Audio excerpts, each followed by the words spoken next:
नमस्ते।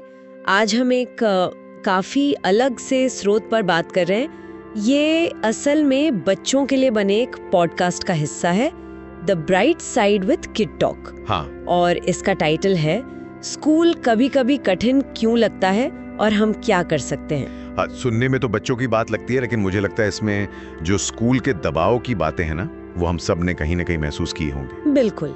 तो आज इसी पर थोड़ी गहराई से बात करते हैं, देखते हैं कि ये बच्चों का पॉडकास्ट क्या कहता है स्कूल की मुश्किलों के बारे में और क्या हल सुझाता है। हाँ, देखते हैं इसमें हमारे लिए भी कुछ है या नहीं। अच्छा, तो ये शुरू कहाँ से होता है, मतलब पॉडकास्ट की शुरुआत कैसे होती है? ये बिल्कुल सीधी बात से शुरू होता है कि भाई स्कूल हमेशा आसान नहीं होता। हाँ, ये तो है। सबसे पहले अकादमिक चुनौतियां, जैसे कुछ विषय मुश्किल लगते हैं। वो मजाक में पूछते भी हैं, ये बीजगणित आखिर है क्या चीज? सही है। बिल्कुल। और फिर वो अच्छे नंबर लाने का प्रेशर, वो तो होता ही है। पर अच्छी बात यह है कि ये स्रोत इसे एकदम नॉर्मल मानता है, मतलब कोई बड़ी अजीब बात नहीं। हाँ, और सिर्फ मुश्किल विषय ही नहीं है ना, वो उम्मीदों का बोझ। बिल्कुल। पेरेंट्स की, टीचर्स की, खुद की भी। बिल्कुल। और फिर टाइम मैनेजमेंट, स्कूल, फिर होमवर्क, शायद कोई स्पोर्ट्स या हॉबी क्लास। हाँ। और अपनी पर्सनल लाइफ भी। इन सब को बैलेंस करना बच्चों के लिए भी ये कोई छोटी बात नहीं है। और आजकल तो एक और बड़ी चीज है ध्यान भटकना। हाँ। जिसका जिक्र इसमें है, फोन, गेम्स, इतने सारे वीडियोस। हाँ, बिल्कुल। आजकल फोकस करना वाकई बहुत मुश्किल हो गया है। स्रोत इसे साफ साफ एक चैलेंज मानता है। सही बात है। अच्छा, ये तो हुई पढ़ाई और टाइम की बात, लेकिन ये पॉडकास्ट सिर्फ यहीं तक नहीं है। जैसा आपने कहा, मुझे ये अच्छा लगा कि ये इमोशनल और सोशल पहलू पर भी उतना ही ध्यान देता है, जैसे बदमाशी, बुलिंग। हाँ, और ये बहुत जरूरी मुद्दा है, चाहे वो नाम चढ़ाना हो या आजकल जैसे ऑनलाइन तंग करना या किसी को ग्रुप से बाहर कर देना, ये सब बदमाशी है। और स्रोत एक बहुत पते की बात कहता है इसमें, कभी भी विक्टिम की, मतलब पीड़ित की गलती नहीं होती। ये बहुत बहुत अहम बात है, सिर्फ बच्चों के लिए नहीं, हम सब के लिए। बिल्कुल।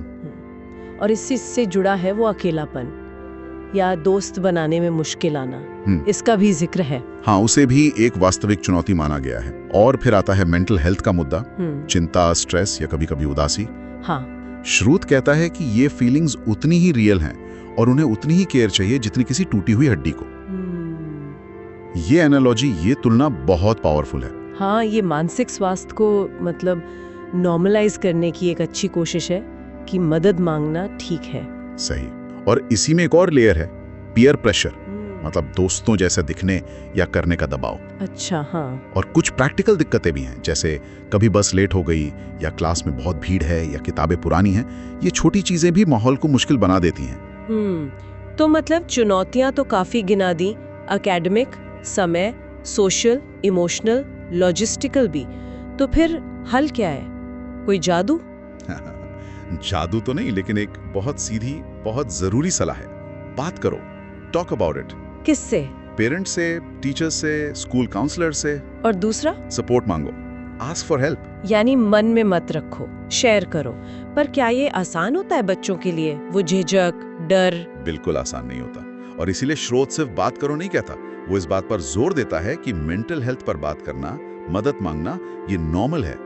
और इससे भी आगे बढ़कर एक सेफ और सपोर्टिव स्कूल माहौल बनाने की बात करता है, जहां दया हो, सब शामिल महसूस करें, एक दूसरे को सुने। अच्छा, तो ये सीधे सीधे बदमाशी और अकेलेपन जैसी चीजों का जवाब है? हाँ बिल्कुल, एक पॉजिटिव माहौल बनाना। तो अगर हम सार देखें तो ये बच्चों का पॉडकास्ट काफी सारे एंगल से स्कूल की मुश्किलों को देखता है, पर ओवरऑल संदेश जो है वो पॉजिटिव है, आशावादी है। हाँ, कि मदद मांगना ठीक है, अपना ख्याल रखना जरूरी है और एक सपोर्टिव कम्युनिटी बनाना मुमकिन है। सही। और मेरे ख्याल से सबसे अहम बात यह है कि चुनौतियों को मानना, उन्हें स्वीकार करना, यही पहला कदम है। ये पॉडकास्ट बच्चों को ये नहीं कहता कि सब आसान है, नहीं, ये कहता है कि मुश्किलें हैं पर तुम निपट सकते हो, खासकर सही सपोर्ट के साथ। ये एक तरह से रेजिलियंस, मतलब मुश्किलों से उभरने की ताकत का संदेश है। हाँ, ये बहुत जरूरी संदेश है हर उम्र के लिए। बिल्कुल। तो यहाँ पर एक विचार है सोचने के लिए, हमारे सुनने वालों के लिए। स्कूल के दिनों के ये जो प्रेशर थे, ये जो ज़रूरतें थीं सपोर्ट की, इन्हें आज याद करके क्या हम अपनी एडल्ट लाइफ में, अपने काम की जगह पर या किसी भी लर्निंग एनवायरनमेंट में स्ट्रेस को और सपोर्ट की ज़रूरत को बेहतर ढंग से समझ सकते हैं? दिलचस्प सवाल है। इस पर ज़रूर सोचिएगा।